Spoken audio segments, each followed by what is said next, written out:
Today we are with Pericles Emmanuel. Okay. How do you pronounce your name? Pericles is a Greek name, which my mother gave me this name, and is Pericles. Emmanuel is Emmanuel. Pericles Emmanuel, which is not commercial name for a performer. Okay. And where are you from? I was born originally in Brazil.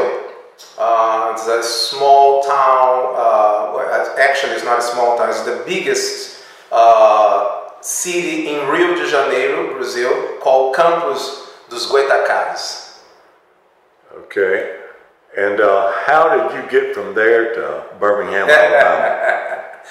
Yeah, well, I have been performing as a dancer. I was performing as a classical ballet dancer in Brazil for many years, and singing with orchestras. And in 1994, I got my first contract abroad overseas to perform in Brazilian shows in Miami, for Ambassadors Hotel, and the name of the show was Scala Miami. That was my first contract, and in 1994, after that, I have many opportunities to perform.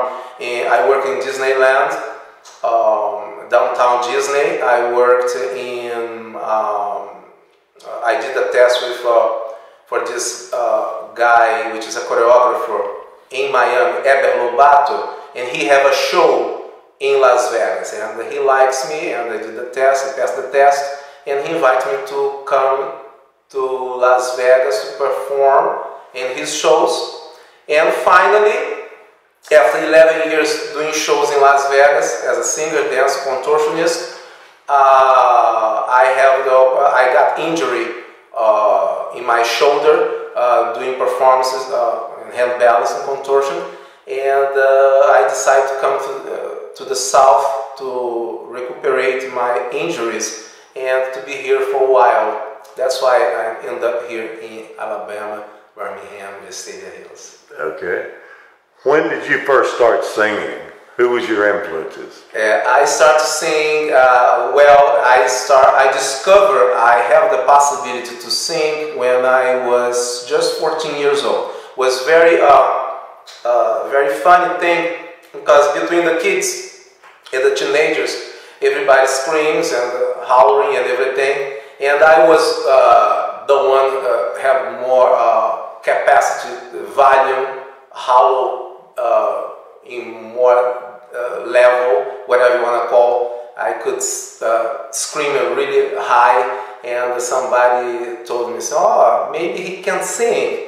And I was during that time, all my friends was playing soccer, and have this in the club we frequent.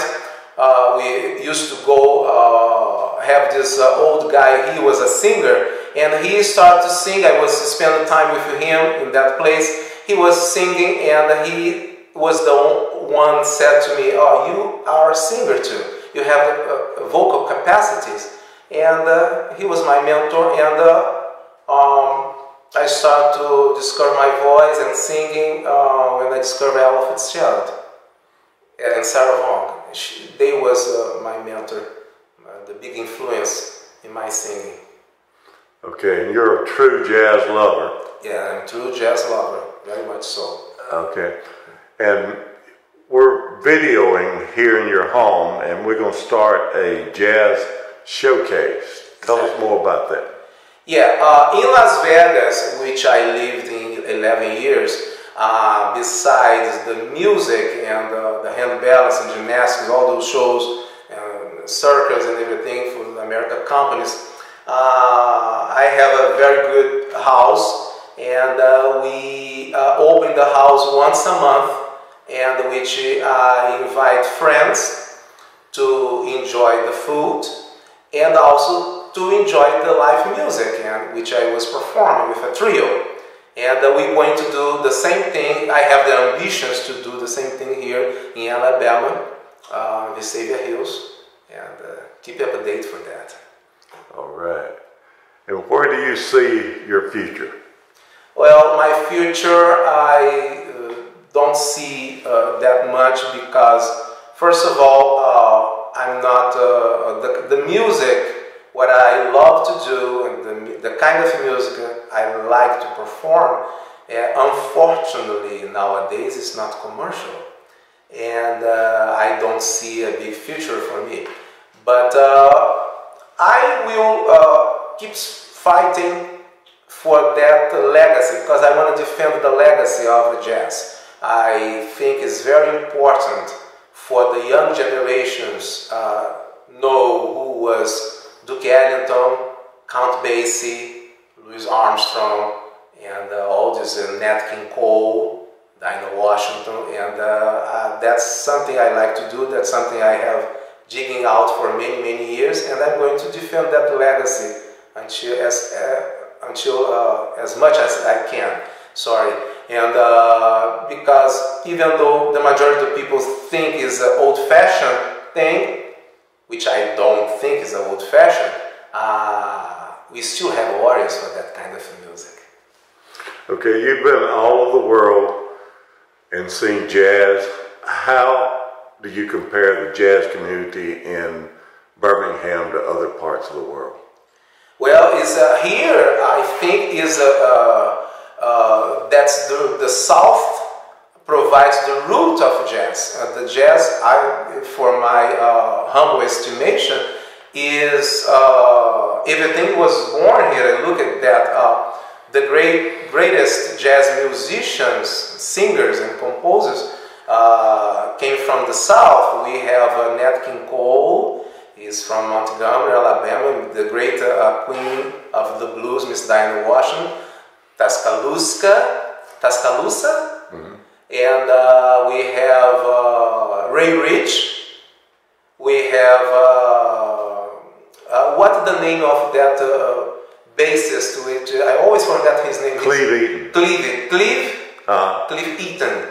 He's from and we have Sun Ra, which talk about that. The great Ray Rich. He invited me to go to the Alabama Jazz Hall of Fame last year to see the facilities, because we have the ambitions to do a show in that stage. And I was visiting the museum and reading and studying all these great jazz artists, and I discovered Sun Ra, that's his name, Sun Ra. And I think it was, I didn't know nothing about him. I think he was amazing and much so ahead of his time with that kind of music, and he does. And the funny thing, and he believes he came from another planet, which is another story. All right, well, we've enjoyed it. We look forward to the showcase and appreciate it. Yes, indeed. I hope we can get that opportunity here in Alabama.